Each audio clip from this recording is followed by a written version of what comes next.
Hi guys, today we're going to be looking at a question on redox reactions. Dilute hydrochloric acid reacts with magnesium at 25 degrees Celsius according to the following balanced equation. Question 8.1.1.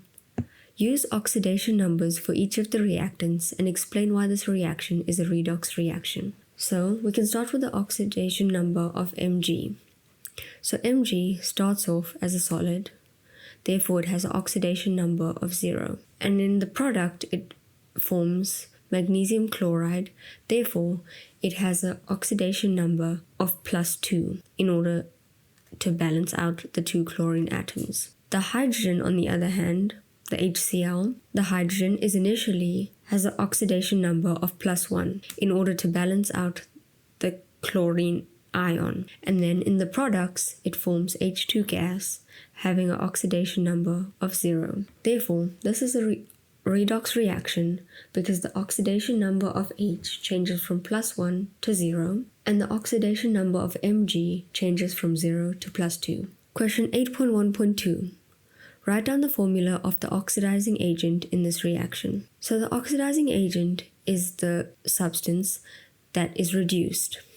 And as we can see, the HCl is reduced as it gains an electron and becomes H2. Therefore, you can say that H+, as it is the hydrogen ion, or you could say HCl is the oxidizing agent. It is observed that dilute hydrochloric acid does not react with copper at 25 degrees Celsius. Question 8.1.3. Explain this observation by referring to relative strengths of the reducing agents. Since copper is a weaker reducing agent than hydrogen, the copper will not reduce the hydrogen ions in order to form H2.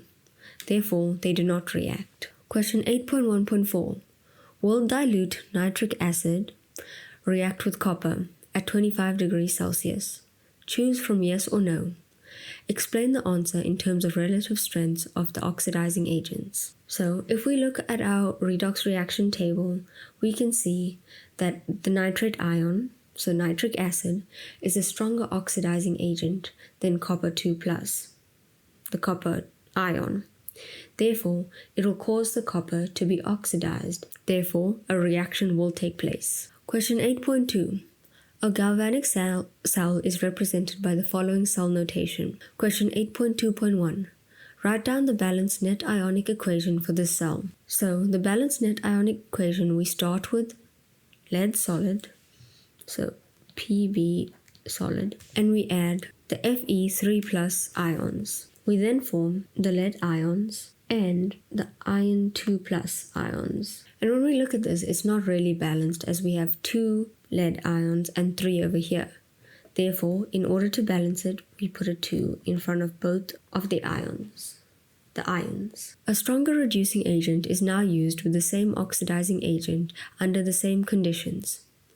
Question 8.2.2. How will this affect the initial EMF of the cell? Choose from increase, decrease, or no effect. If a stronger reducing agent is used but the same oxidizing agent, since reduction happens at the cathode and the EMF of the cell is the cathode minus the anode, and our cathode's EMF is higher, it will result in the total EMF of the cell increasing. Therefore, our answer is increase. And that's all for this video. Thank you.